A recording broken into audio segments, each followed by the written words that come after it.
Hi guys, welcome to my channel. My name is Umair and today we're going to be looking into Peek Function. Let's get started.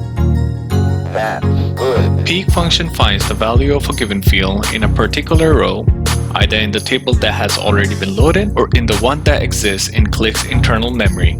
As for its input, it requires a field name and optionally row number and table name. Let's take an example from the inline table that I've already created for this demonstration. Let's start by using the Peek function for the product to extract the value from the first row of the data that gets loaded.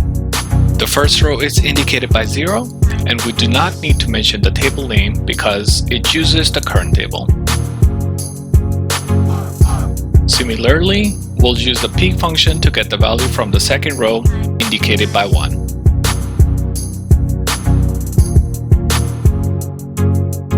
Let's load the data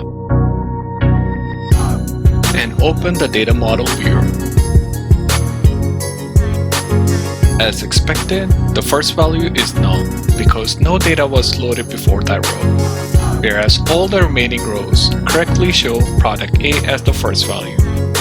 Similarly, Peek 1 shows product B as the second value from the top. Let's go back to Data Load Editor.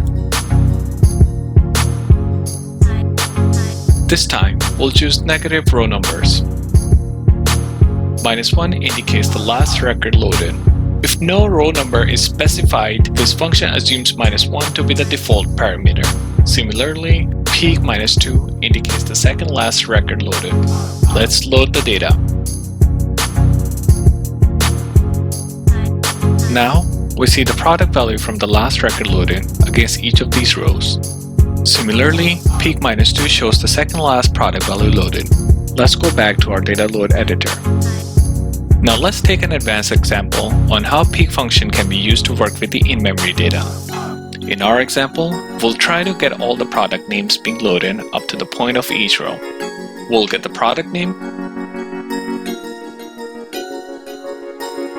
and concatenate it to the last loaded value of the product list. And this gives us an updated product list for the row. Now keep in mind that the Peek function is going to return a null value for the first row. Therefore, we have to handle that case. Let's add an if condition and copy the Peek function for the product list. So if the last loaded value of the product is null, we just want the product name. Else, add the product name of the current row to the previous list of products. Feel free to pause the video to go over the syntax again. Let's load the data. And there you have it. This is all for Peek function. See you in the next video.